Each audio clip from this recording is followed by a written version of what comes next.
नमः शिवाय। नवग्रहों में आज हम बात करेंगे शनिदेव के बारे में। शनिदेव की माता का नाम छाया है एवं पिता स्वयं सूर्यदेव हैं। सूर्य कश्यप ऋषि के पुत्र हैं, जिनका विवाह विश्वकर्मा की पुत्री संज्ञा से हुआ था, जिनसे सूर्य की 3 संतानें उत्पन्न हुई थी, वैवस्वत, यम, यमी। यमराज को तो हम सभी जानते ही हैं एवं यमी स्वयं यमुना नदी है।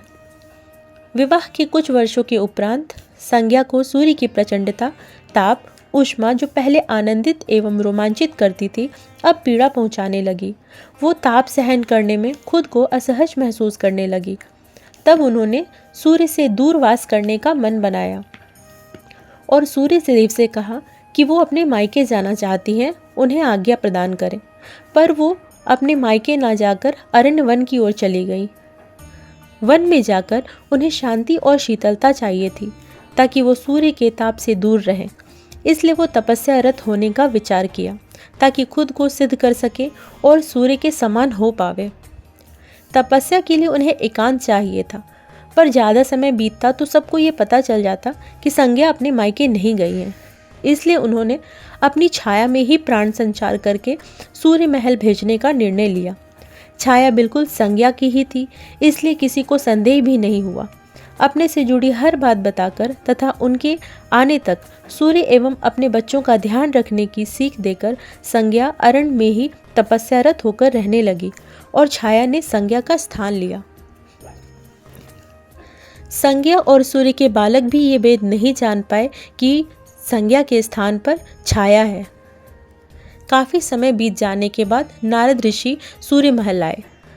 सारा भेद अपनी दिव्य दृष्टि से जानने के बाद एवं त्रिदेवों की प्रेरणा से नारद ऋषि द्वारा छाया को यह बोध कराया गया कि जब संज्ञा वापस आ जाएगी तो छाया का जीवन निरर्थक हो जाएगा। सूर्य भी उनको अपने जीवन से निष्कासित कर देंगे। उनका सूर्य महल में कोई स्थान नहीं होगा। इसलिए उनकी अपनी भी परिवार संतति होनी चाहिए, जिससे छाया के व्यक्तित्व को भी मान मिले। इस विचार के साथ छाया संज्ञा की छाया ही नहीं, बल्कि खुद का मातृत्व एवं अपने जो केवल उसकी संतति हो, न कि संज्ञा की संतानें। इस प्रकार छाया को भी अपने जीवन का अर्थ मिले। छाया ने भी अपने 3 संतानों को जन्म दिया, 2 पुत्र एवं 1 पुत्री।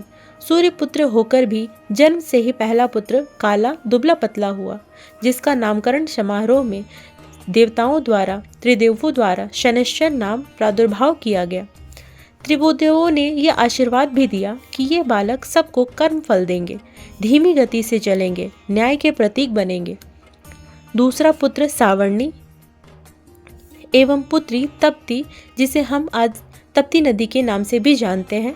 इस प्रकार यम, यमी, वैवस्वत, शनिश्चर, सावर्णी तथा तप्ती साथ साथ छाया के साथ पलने लगे।